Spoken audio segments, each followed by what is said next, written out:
Hai. Welcome back to my channel. Saya cuy, sangat cuy. Kata dulu cuy. Ini video pertama yang mau gue tonton. Jadi kisi-kisinya adalah pidato KDM. Kemarin gue upload yang pidato KDM tuh kayaknya banyak yang suka juga ya. Dan ini gue mau nonton lagi. Dan ini juga merupakan request dari teman-teman ya. Gue lupa siapa yang request ini. Ada beberapa yang request video ini dan gue baru menemukan. Jadi, with no further ado, let's check it out. Kita langsung lihat pidatonya.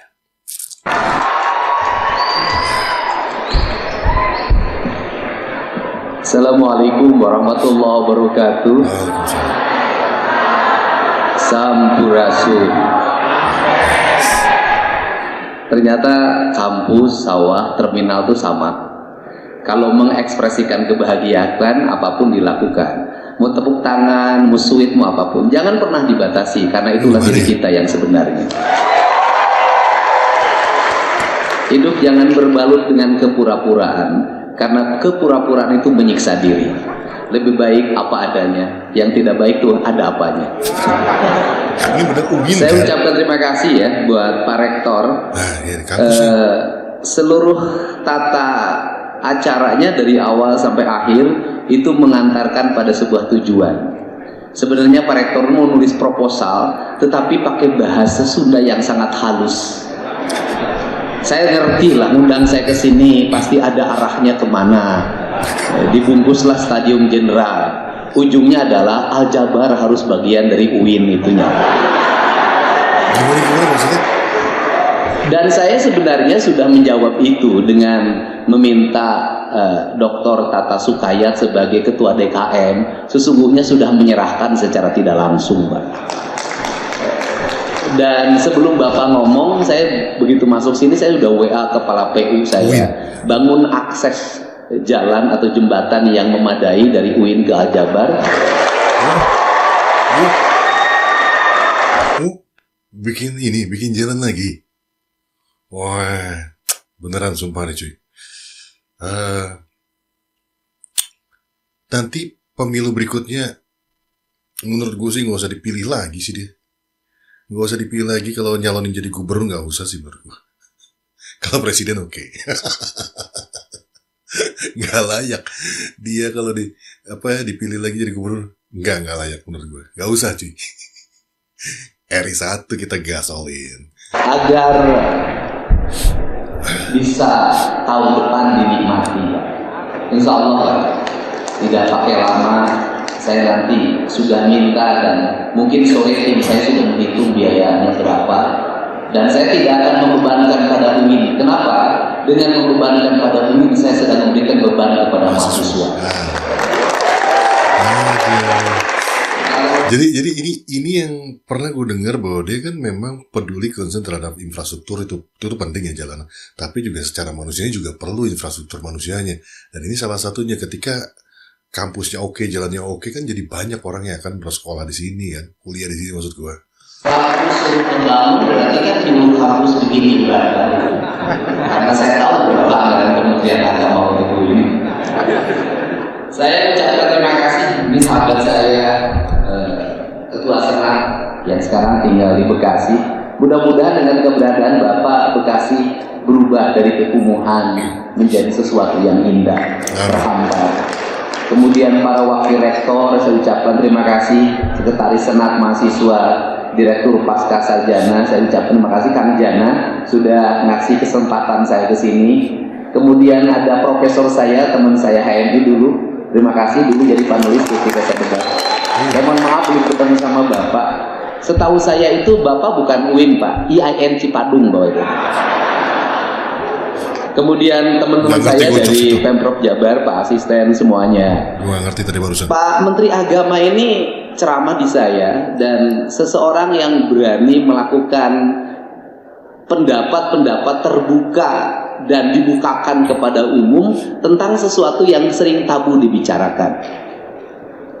Ketika bicara tentang kearifan, ketika bicara tentang ekologi, ketika bicara tentang lingkungan, sesungguhnya IAIN itu sudah dibangun dengan lingkungan. sudah dibangun dengan ekologi, dan itu diberikan namanya IAIN Sunan Gunung Jati. Sunan Gunung Jati adalah sebuah teologi lingkungan yang sangat kuat. Ya, saya pernah lah ikut MIK, jadi agak ngerti dikit. Sunan Gunung Jati itu adalah sebuah nama yang diletakkan dalam kerangka dasar yang menekankan bahwa Sunan Gunung Jati adalah teologi lingkungan.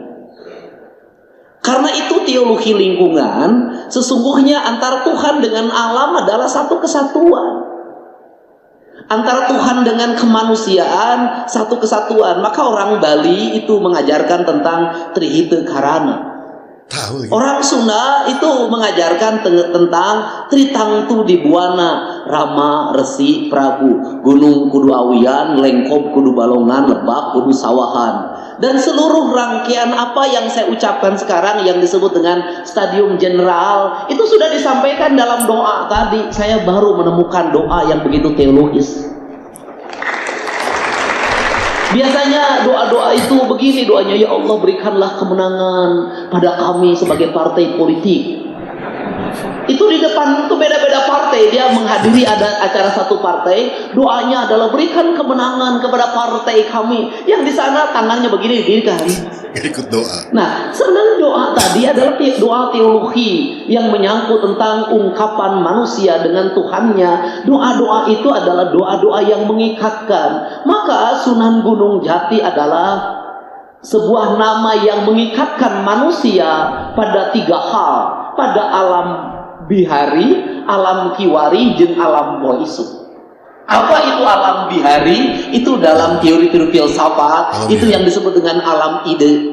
Alam kiwari alam siapa? Alam kekinian. Alam poisu alam yang akan datang. Maka alam yang akan datang dalam teologi pewayangan disebutnya alam padang poe panjang negara tunjung sampurna. Apa itu? Alam keabadian tanpa batas. Tak ada kemiskinan, tak ada kekayaan. Semua orang runut dalam sebuah kebahagiaan yang abadi. Nah, ini yang gue pernah bilang ya, dia tuh bisa menjadi seorang filsuf yang luar biasa, gitu ya. Terus bisa menjadi seorang negarawan yang luar biasa juga, gitu kan.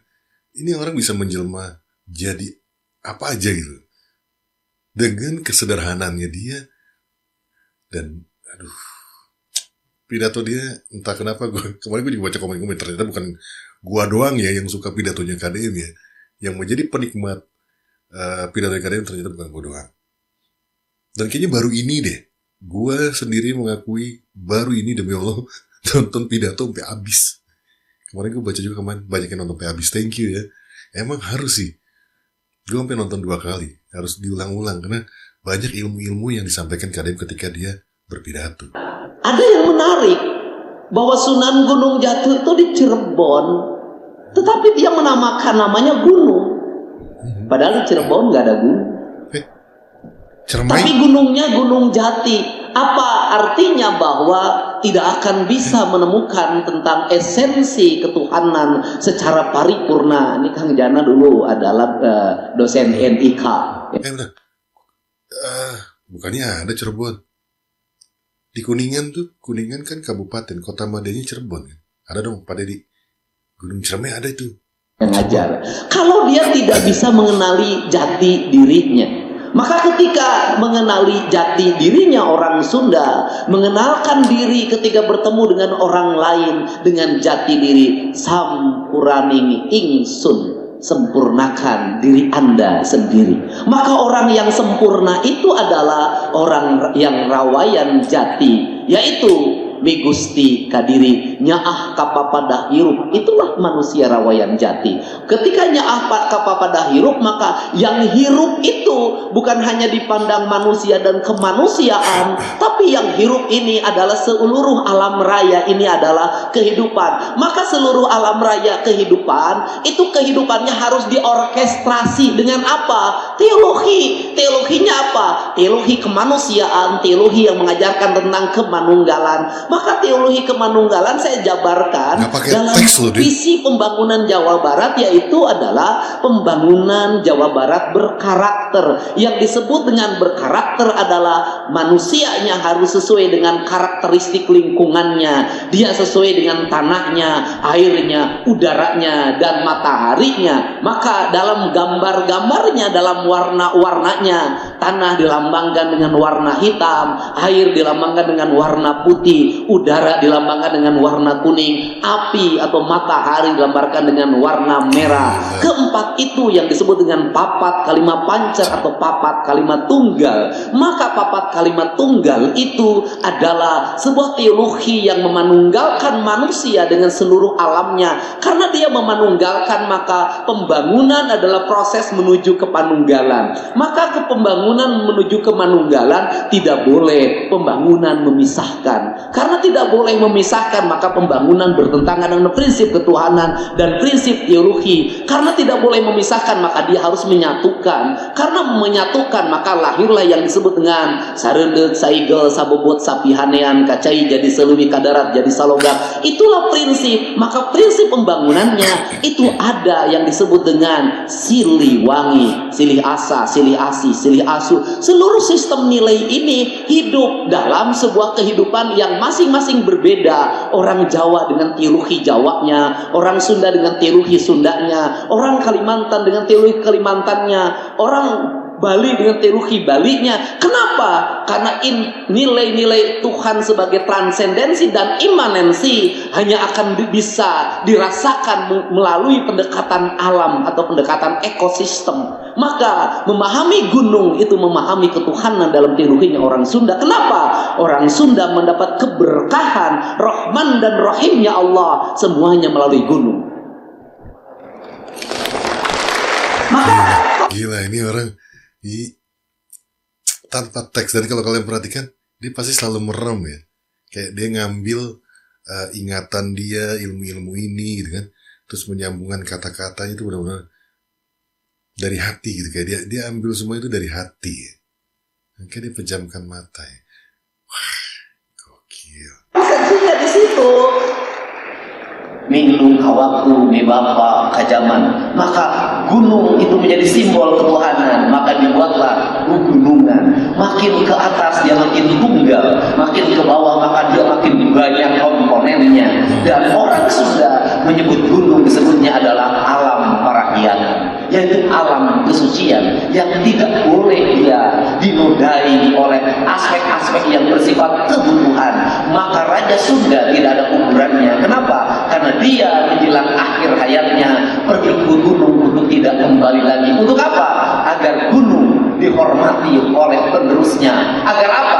Agar dia akan berlangsung kehidupan ekosistemnya, pembangunannya. Apa yang mengakibatkan pembangunan menjadi mahal? Apa yang mengakibatkan pembangunan melahirkan watak kegelisahan? Kenapa? Karena manusia dipisahkan dengan semesta. Karena manusia dipisahkan oleh semestanya. Akibat apa? Akibat kita lama apa? Dibuat pikiran kebencian. Pada apa? Pada nilai ajaran. Orang Sunda disuruh benci pada Sunda Wiwitan. Orang Jawa disuruh benci pada kejawen. Orang Kalimantan disuruh benci pada ajaran-ajaran leluhurnya. Kenapa? Dengan kita membenci ajaran itu, sesungguhnya kita sudah menjauhkan dengan alam yang diciptakan oleh Allah, yang diperuntukkan oleh kita di situ. Kenapa? Leluhur kita memahami diri alamnya, membuat pembangunan, meletakkan kerangka dasar perkampungannya. Dengan wiwitan itu dia memaknai hidup. Ini problemnya. Maka Gunung Jati itu mengajarkan ketika Islam datang, tetap dia Gunung Jati. Ketika Islam datang, tetap dia Sunan Kudus. Ketika Islam datang, dia tetap Kalijaga. Karena tidak ada yang berubah. Yang berubah untuk apa? Yang berubah hanya merubah pola. memasukkan syar'i syariat. Syariat tidak memperpondahkan nilai-nilai imanensi dan transendensi untuk yang ada dalam lingkungan itu. Sehingga apa? Pembangunan adalah rangkaian yang tidak terpisah antara bihari, kiwari, dinpoi isu. Pembangunan adalah rangkaian yang tidak ada dimisahkan antara horizontal dan vertikal. Tidak ada pemisahan itu. Kita diajarkan untuk anti sekulerisme, tetapi dalam setiap waktu kita melakukan sekulerisme. Apa itu? Memisahkan urusan masjid dengan urusan kantor, memisahkan urusan masjid dengan urusan perguruan tinggi, memisahkan urusan masjid dengan lingkungan. Atau dibalik, kita membuat pengembangan yang menghasilkan kerusakan lingkungan, kesengsaraan rakyat, matinya rasa dan matinya kemanusiaan. Kemudian uang itu kita gunakan untuk umroh, untuk membangun masjid-masjid yang megah. Menurut saya, Islam tidak mengajarkan itu. Nah, karena kerangkanya itu, maka dalam pandangan saya, bahwa perspektif Jawa Barat ke depan itu apa?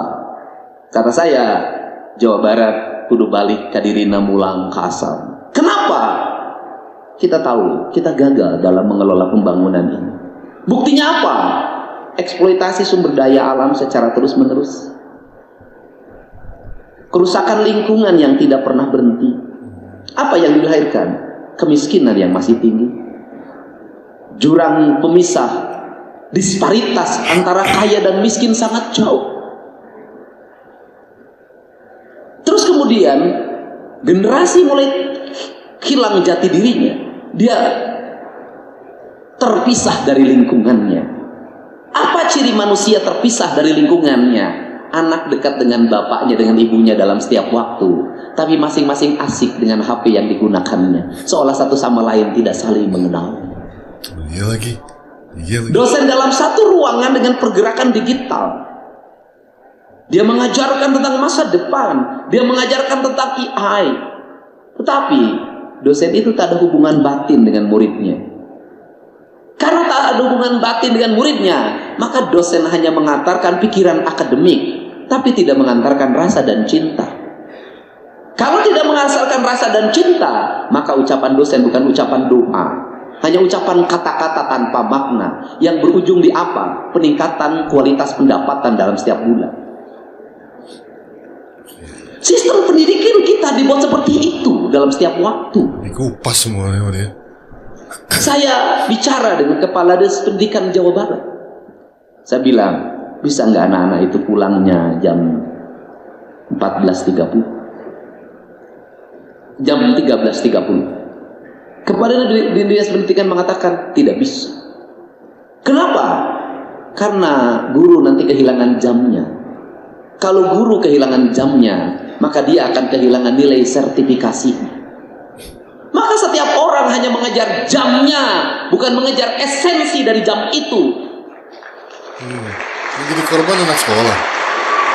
Apa makna sebuah pertemuan selama 1 jam kalau isinya pertengkaran dibanding pertemuan 10 menit isinya adalah percumbuan? Mana yang lebih meninggalkan kesan? Pendidikan kita disebut naratif administratif. Suruh ngapa? Karena naratif administratif, maka yang dilahirkan adalah sarjana-sarjana naratif dan sarjana administratif. Karena sarjana naratif membuat skripsi, ukurannya adalah skripsi itu 400 halaman. Spasinya sekian kalau zaman saya dulu. Maka apa yang kita lakukan sebagai mahasiswa? Banyak memasukkan kata-kata. Semakin banyak kata-kata dimasukkan, maka skripsi itu semakin tidak bermakna. Maka saya ingin suatu saat ada sarjana dari UIN. Dia bikin skripsi yang penting banyak imbuhan-imbuhan biar kalimatnya jadi panjang, bisa berlembar-lembar gitu. Bener Gunung Jati bikin skripsinya cukup 1 kalimatnya. Cing cari cing pakai kancing, sesaran pakai ikan. Apa transendensi dan imanansinya bagi kehidupan? Atau bila kamu nanti seorang sarjana tanpa karya tulis, tapi karya nyata, sarjana kedokteran, ini karya saya. Sarjana pertanian, ini karya saya. Ahli tafsir hadis, ini karya saya. Semua memperlihatkan karya. Kenapa? Karena ujung sarjana itu adalah ujungnya foto, yang di belakangnya adalah hamparan buku-buku dalam gambar yang tanpa makna itu. Itulah lambang sarjana Indonesia. Karena itu yang menjadi esensinya. Maka saya tadi ketika naik ke panggung sini diantarkan pada sebuah lagu, yang lagu itu menjadi spirit saya dalam setiap waktu. Dan saya memberikan apresiasi 25 juta buat tim paduan suara.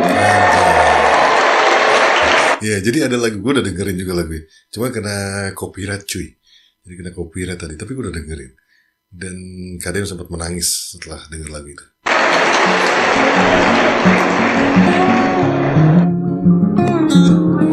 Gila nih pidato. Kadang gak pernah gagal sih. Tanpa teks. Gak ada teks ya. Semua kalimat-kalimat yang mengalir dari mulutnya itu, dari hati dan pikirannya dia. Bukan dari teks yang dikarang, yang disiapkan oleh sekretarisnya gitu kan. Beberapa pejabat ada yang khusus untuk menyediakan teks pidato untuk dibaca gitu kan. Dan dia enggak. Yang bicara adalah hati, pikiran.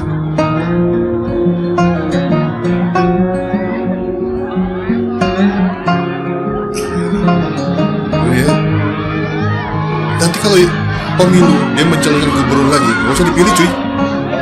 Gak usah dipilih. RI 1 gas all in gitu.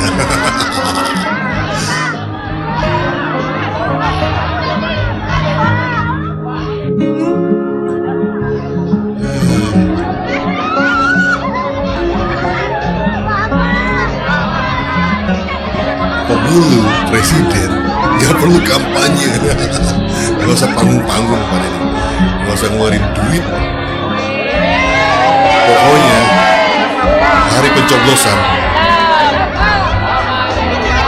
menang telak.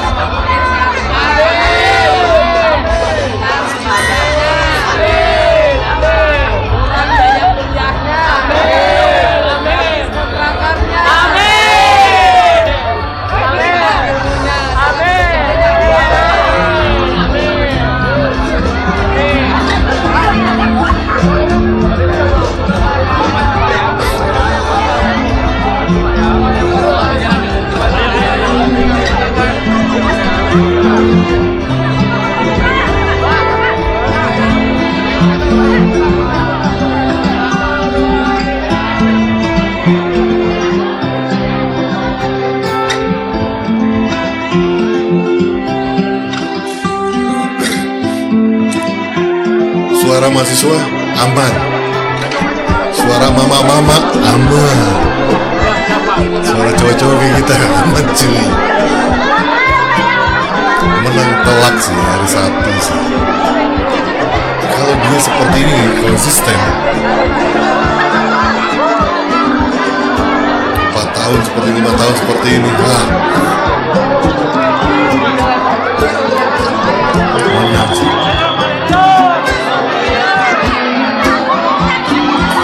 Suara semua lu.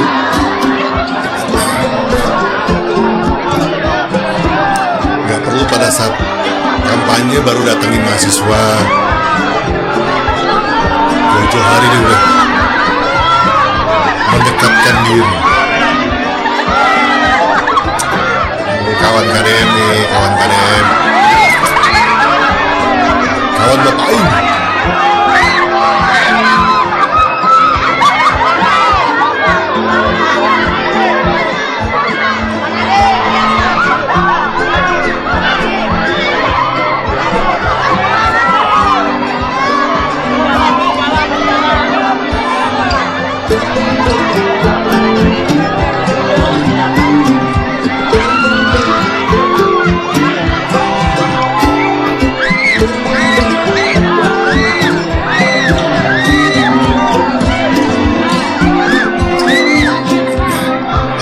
Itunya tuh belinya di mana ya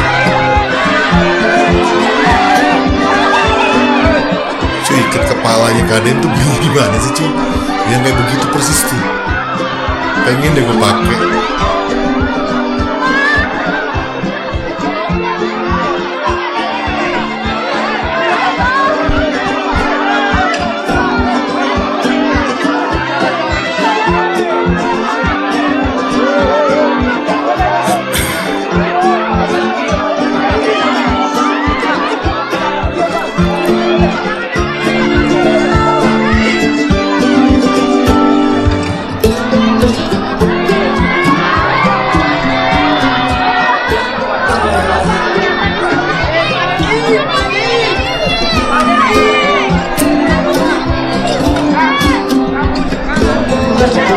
Di segini gubernur gratis cuy. Ada dia patron orang, ada dia. Nggak digaji rakyat loh. Mobil sendiri cuy. Rumah nggak tinggal di rumah dinas. Makan beli sendiri. Dari uang sendiri, bukan dari Pemprov.